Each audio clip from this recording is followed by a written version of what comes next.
Wanirizaako yena alina gy'osinza okuba ng'otuwuliriza eyeekuumira ku Yugi Updates TV kutegeeza nti nno okola kyamaanyi nnyo okwekuumira ku mayengo ga Yugi Updates TV. Muganda wange kuli saa yonna yonna gy'obadde. Ekibuga kya Lira kirangiriddwa ng'ekibuga ekigenda okufuulwa industrial city, kigenda kufuuka ekibuga eky'ebyamakolero eky'amakolero. Kirangiriddwa nga bwe kigenda okuba nga kifuulibwa eky'amakolero. Yonna gy'osinza okuba ng'otuwuliriza kwanirizaako nnyo okola kyamaanyi nnyo. Bw'atanaakuba ng'osubscribinga agenda mu maaso subscribinge, sharinga, likinga, commentinga gwe mukwano gwange ali eyo yonna gy'osinza okuba ng'otuwuliriza.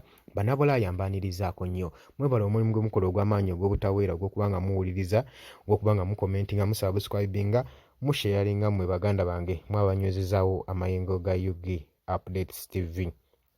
Nabagambye nti no information omu wabanga yeetaagisa tugenda kuba nga tumuyisa mu Luzungu, mu lulimi olufuutifuuti ssaako ne mu Luganda. So gwe n'abayagala olulimi olufuutifuuti ojja kuba oyitayo era naye ajja kubaayo nga tumuguteereddeyo. Naawe ayagala olulimi olwaffe oluzaaliwana oluwoomya ettooke, naawe ojja kuba nga tubikuwa bulungi nnyo. Gwe mukwano gwange ali eyo ampuliriza. Waliyo baganda baffe abatategeera Luganda kasita ebyange ensonga information nga erina kutuukira ku bo, tujja kuba nga tugibayisaamu mu Luzungu basobole okuba nga bakitegeera. Gwe mukwano gwange ali eyo ampuliriza. Kaakati industry platforms ezigenda mu maaso okuba nga baplantinga oba nga baseetinga ekibuga, bagenda kuba nga bafuula ekibuga kya Lira eyo mu North Uganda okusobola okuba nga bakibuumuula nga bakikulaakulanya mu nsi yonna, okuba nga ekonomiki yaakyo okusobola okubaako nga bagikuza nga bagikulaakulanya. Kitegeeza okuteekayo amakolero ne industries ne facilities ezimu ezisinga bagendeddwa okuba nga baagala okukulaakulanya ekonomi y'ekibuga ekyo ekya Lira. Gwe mukwano gwange ali eyo jjukira nti n'ekonomi y'ebibuga ebyo naddala ebiri mu North eri wansi nnyo. Oba nga wagendayo oba nga wawangalyayokko embeera naawe ogimanyi nti tewoomya ttooke. Gwe muganda wange ali eyo embeera y'abo abantu si nnungi, so bagezaako okuba nga bakifuula okuba nga bafuna obutaayirizo. Ekibuga kino kigenda kuba nga kifuna legislative services ez'enjawulo mu industrial ne mu commercial zones ne mu zooni zonna zonna eziri mu byenfuna, okuteekayo zi warehouses, zi container yard zonna zonna zigenda kuba nga zikola omulimu gw'amaanyi nnyo nnyo nnyo nnyo mu Uganda, naddala mu textile industries, mu industries zonna zonna amakolero gonna gonna agali mu Uganda. Kitegeeza bajja kuba basinziira eyo, buli kimu kye banaaba providinga mu sub regions kijja kuba nga kiva eyo mu kibuga ekya Lira. Okusinziira ku Miss Rosa Malango, chairperson wa Tumaini Africa Knowledge Center manyikiddwa nga TAKI,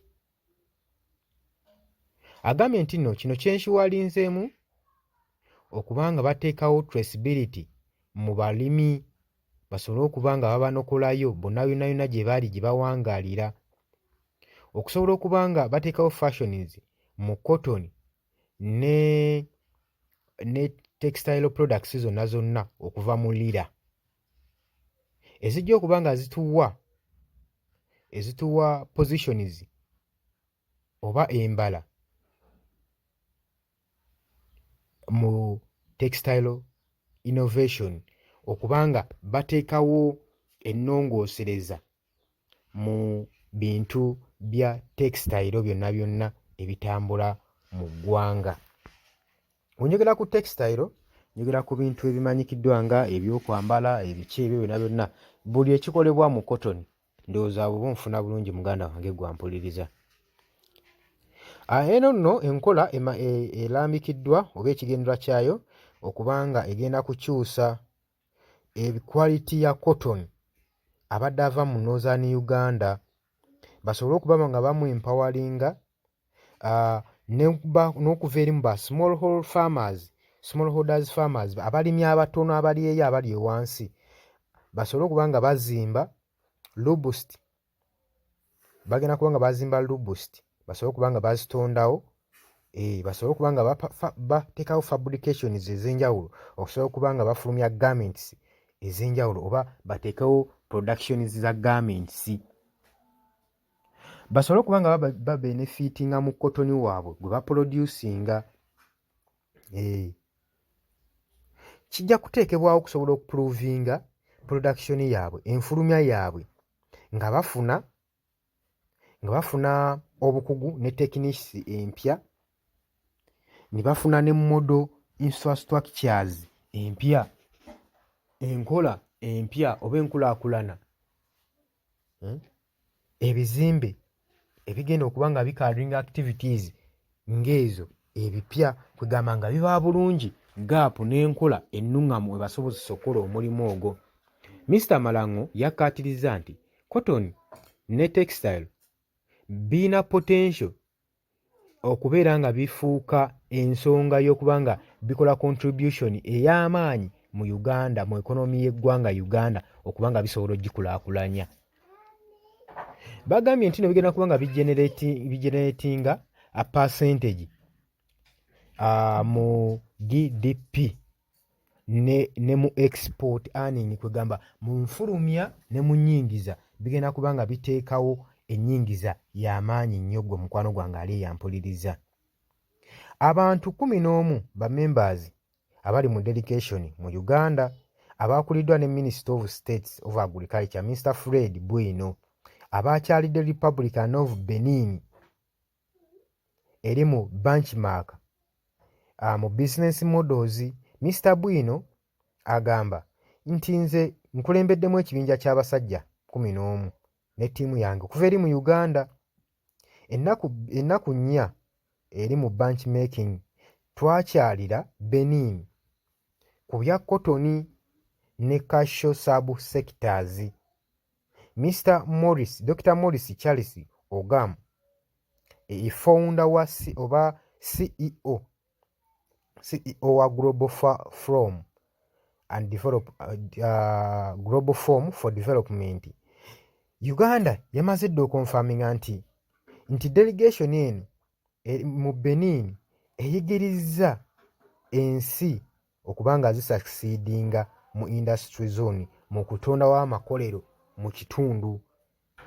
Kitegeeza nti nno balambisa engeri gye zisucceedingamu ziganyulwamu okuba nga zikola ekitundu okuba nga kiri industrialized buli wamu okwetooloola eggwanga. Newankubadde cotton enfulumya ya cotton mu Uganda erina challenges nnyingi nnyo zefeesinga n'abalimi bangi nabo balina challenges ze bafeesinga olw'okuba nti nno ekibala kino kiraakinga ebintu bingi n'ensasula entono ate nga level of services eproducingibwayo y'amaanyi okusobola okukituukako. Mr. Jesper Ocheng ono nno nga muguzi wa cotton ayina ensonga gye yanootinze nti newankubadde agamba nti nno price ya cotton teri favorable n'akamu ku balimi. Abalimi tebawa mwagaanya, tebafevalingamu yadde n'akatono. Newankubadde ebisoomooza mu ebiri mu Alizi 11 PS naye initiative eno egenda kuba nga eteekawo essuubi okusobola okulivivinga cotton industry mu Uganda esobole okuba nga econtributinga ng'econtributinga kinene nnyo ku nkulaakulana ya economy mu ggwanga.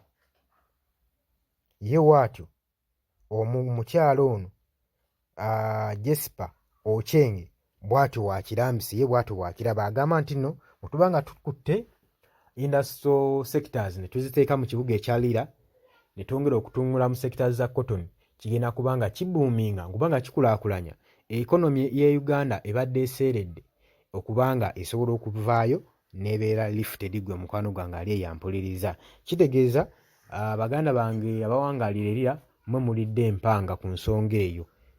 Kale nkutegeeza ggwe oba oyagala ne munno akitegereko sharinga, commentinga, tuwerabira ku subscribinga gwe mukwano gwange ali eyo. Mbategeeza nti no mbaagala nnyo, mwebale kwekuumira ku Yugi Updates TV.